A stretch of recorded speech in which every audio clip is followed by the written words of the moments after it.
Tayo na naman siya. Hi guys! Ito na naman tayo. Nakakaligo.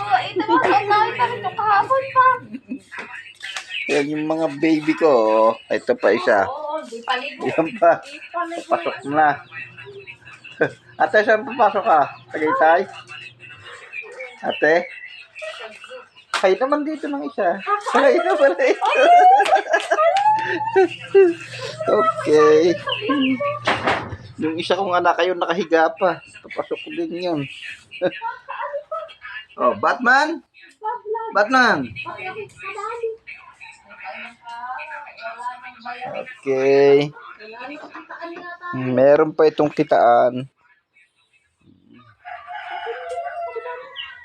Ayan, yung isa kong anak ko nagtitik. Papasok na yan sa PUP bukas.